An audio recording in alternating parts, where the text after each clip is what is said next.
What's up, gang? Welcome back to another Monday episode. I'm really glad you could make it. This weekend I got a really cool question from a talented guy named Tony. His channel name is Sena, S-E-N-A. Either way, I have it linked down below and at the end of this video. But his question said, "Hi, I'm a new subscriber and I was wondering if you could do a video on what are your favorite lenses for making cinematic video. Thank you." Thank you, Tony. I thought it was a great question and I wanted to make an entire video about it to reply back to you.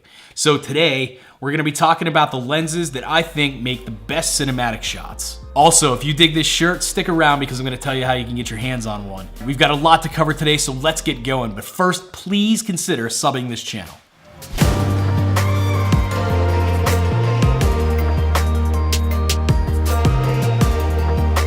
So, when I'm going for that cinematic look, there are a few different things that need to happen first. Like I've said in previous videos, we want to get that camera into 60 frames per second so we can go ahead and interpret that footage down to slow motion. Next, we want to choose a lens with a shallow depth of field, which means we want everything in the background or in the foreground of your subject to be blurry. And finally, it's all about your composition, your movements, and your B-roll. The tighter you're in on your subject, the more blur you get in the background and the more cinematic things tend to look. And plus, whenever you're adding movement to a shot, you're essentially making that more visually interesting for your audience. Also, people love information, so don't skimp on those details.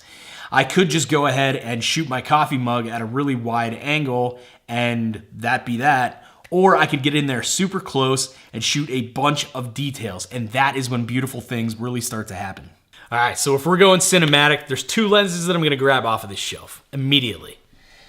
The 50mm prime lens and the 100mm macro prime lens. Prime lenses typically will give you a really nice wide aperture, so that will enable you to shoot with a shallow depth of field or a really shallow focus and get those backgrounds completely blown out of focus. I also have my big guy over here, the 70-200. This thing is awesome. It really does shoot well, but for this video alone, I'm just gonna go ahead and I'm gonna focus in on these prime lenses. In a way, camera lenses are a lot like golf clubs. Each one serves its own separate purpose, but it is really nice to have a wide range of different options available to you. So like I said, if I'm going out to shoot something cinematic, I'm bringing my 50 and I'm bringing my 100mm primes. Those are going to give me the best cinematic footage in my opinion. I have links down below if you guys want to go check those out and maybe add those to your arsenal. So go take a look.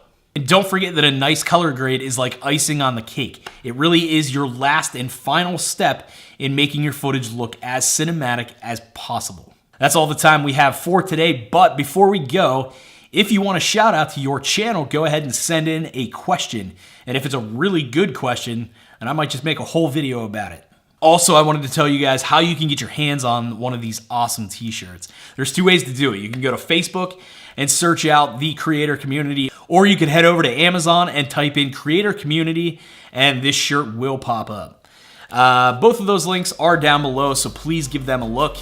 If you enjoyed this video today, please go ahead and hit that like button, and also consider giving this channel a sub. I'd appreciate it, and I'll see you guys on Wednesday.